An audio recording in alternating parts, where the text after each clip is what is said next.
بسم اللہ الرحمن الرحیم۔ یہ مسجد قباء ہے اسلام کے اندر جو سب سے پہلی مسجد بنائی گئی، حضور صلی اللہ علیہ وسلم نے بنائی اور صحابہ کرام نے مل کر بنائی، وہ مسجد قباء ہے۔ اس مسجد قباء کے فضائل میں ایک یہ بھی آتا ہے کہ جس بندے نے یہاں پر آ کر 2 رکعت نماز نفل پڑھے، اللہ اس کو مقبول عمرے کا ثواب عطا فرماتے ہیں۔ اور دوسرا یہ ہے کہ خود حضور صلی اللہ علیہ وسلم ہفتے والے دن کبھی پیدل چل کر، کبھی سواری پر، اونٹنی پر سوار ہو کر آ کر یہاں پر 2 رکعت نماز نفل پڑھا کرتے تھے۔ تو آج بھی ہمارا ہفتے والا دن چارج کا وقت ہے جی، ہم بھی یہاں پر آئے ہیں،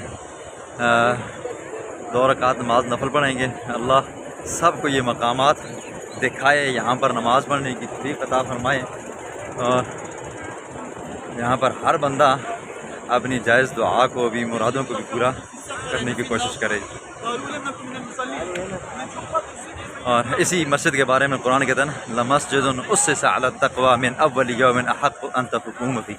اور منافقین نے اس کے مقابلے میں مسجد الزرار بنائی تھی، مسجد الزرار، ٹھیک ہے، اس کے گرانے کا پھر حکم دیا تھا۔ یہ دیکھیں، اندر جا کر آپ کو پھر دکھاتا ہوں مناظر اس کے۔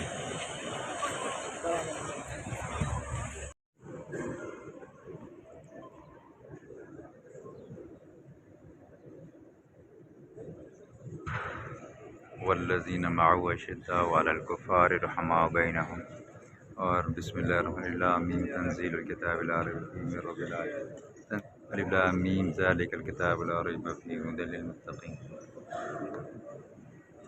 مسجد قباء پہلی وہ مسجد ہے جو تعمیر کی گئی تھی، مسجد قباء جس کو کہلائی تھی۔ 2 رکعت نماز نفل، ایک مقبول عمرے کی ثواب اللہ عطا فرماتے ہیں۔ ماشاءاللہ اپنا ہی منفرد انداز ہے، اللہ سب کو یہاں پر لے کر آئے۔ ترکوں کے بنائے ہوئے گنبدیں، بہترین نظارے،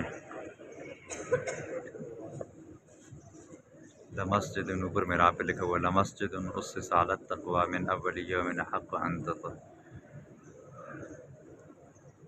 آگے حدیث لکھی، قال النبی صلی اللہ علیہ وسلم من تطہر فی بیتی ثم اتی مسجد قباء فصلی فی رکعتین کاجر عمرہ۔